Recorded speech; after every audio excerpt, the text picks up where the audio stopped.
Two Works for You Sports, sponsored by your Oklahoma Ford dealers. So much for a high-scoring shootout. TU holding close to OSU for a second year in a row, but similar to 2019, the Cowboys pull ahead and get the win. My man, sports director Caden McFarland, with the recap of today. Caden, how was it different this time around?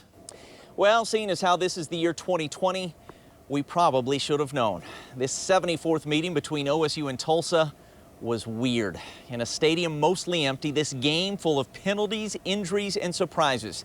And at the end of the day, a mere 3 field goals and a single touchdown drive led by a true freshman quarterback, enough for 11th ranked OSU to hold off TU. I thought the crowd was fantastic. First surprise of the day, just before kickoff, we learned that TU running back Shamari Brooks, out with a torn ACL, suffered Tuesday in practice. Opening drive for the Cowboys ends in a field goal, but along the way, Spencer Sanders injuring his ankle. He would not return. Ethan Bullock on in relief. He would struggle. Well, we needed to find a way to get a little bit of, get a drive started. We were moving some guys around and trying to figure out what to do. Chuba Hubbard, 256 yards against TU last year. Much tougher sledding today. Fumble on the exchange with Sanders, then stopped on 4th and short. 93 yards on 27 carries for Chuba. The defense is dominating this one. 2 sacks for Zaven Collins, who was terrific before leaving the game in the 3rd quarter with cramps. At one point, 5 of 6 drives, resulting in 3 and outs for these two teams. Until this, Zach Smith deep for Keelan Stokes. That's a gain of 40. 2 plays later, big league throw over the safety and into the hands of Josh Johnson for a touchdown. Tulsa takes a halftime lead of 7-3. Cowboys All-American TYLAN Wallace back from injury, held without a catch in the first half. 3rd quarter, Allie Green the 4th getting the best of Wallace on this interception. TU's defense in complete control. Until this, Mike Gundy turning to his highly touted true freshman quarterback from California, Shane Illingworth. His very first throw, well, that's more like it. The beautiful fade for Wallace, 29 yards there, 36 more just a few plays later.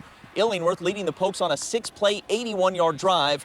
Hubbard punching it home on the first play of the 4th, and OSU regains the lead 10-7. It was just really, for me, it was just maybe a little surprising, really.